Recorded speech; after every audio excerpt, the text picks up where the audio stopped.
आज की वीडियो होने वाली है भारत पे हुए फ्रॉड के बारे में, जहां पे उनके ही को फाउंडर अश्विनी ग्रोवर एंड उनकी वाइफ माधुरी ग्रोवर इन्होंने फ्रॉड किया। माधुरी ग्रोवर जो कि हेड ऑफ कंट्रोल थी भारत पे उनकी सर्विस इसलिए टर्मिनेट की क्योंकि वो फाइनेंशियल इरेगुलरिटीज में इन्वॉल्व थे।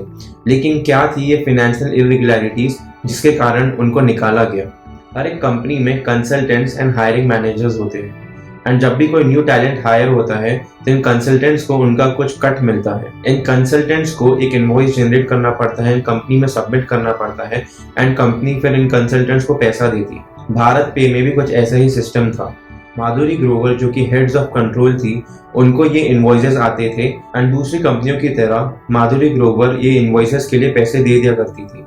एक इन्वेस्टिगेशन में ये पता चलता है कि भारत पे कुछ 53.25 करोड़ रुपीस वेंडर्स को देता है जो कि कंसल्टेंट्स होते हैं। एंड जब ये वेंडर्स को ढूंढा जाता है तो पता चलता है कि ऐसा कोई वेंडर एग्जिस्ट ही नहीं करता।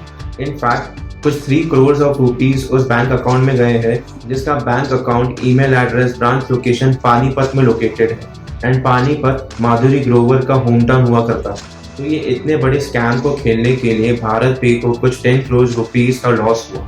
तो इन अ वे माधुरी ग्रोवर और अश्विनी ग्रोवर खुद के ही बैंक अकाउंट में कंपनी के बैंक अकाउंट से पैसा ट्रांसफर कर रहे हैं।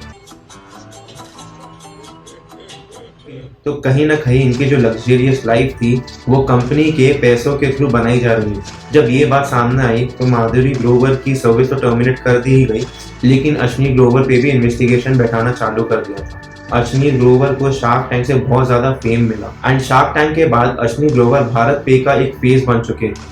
अगर अश्विनी ग्रोवर कुछ गलत करते हैं तो डायरेक्टली वो भारत पे की इमेज पे इम्पैक्ट करेगा। ऑल्सो ये उस टाइम की बात है जब नायका का नया आईपीओ आया था। अश्विनी ग्रोवर को ये आईपीओ की एक टिप आई थी कि आईपीओ बहुत अच्छा परफॉर्म करने वाला है, तो इन्होंने एंड इनकी वाइफ ने ये डिसाइड किया कि आईपीओ में ये लोग बहुत अच्छा इन्वेस्ट करेंगे।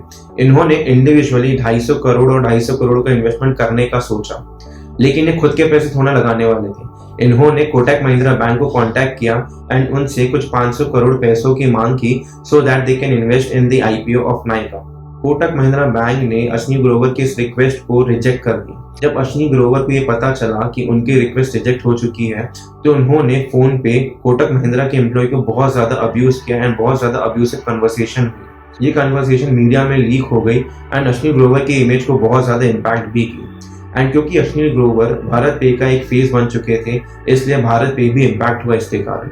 So this incident just added fuel to the fire regarding the investigation happening in Bharat Pay against Ashwini Grover.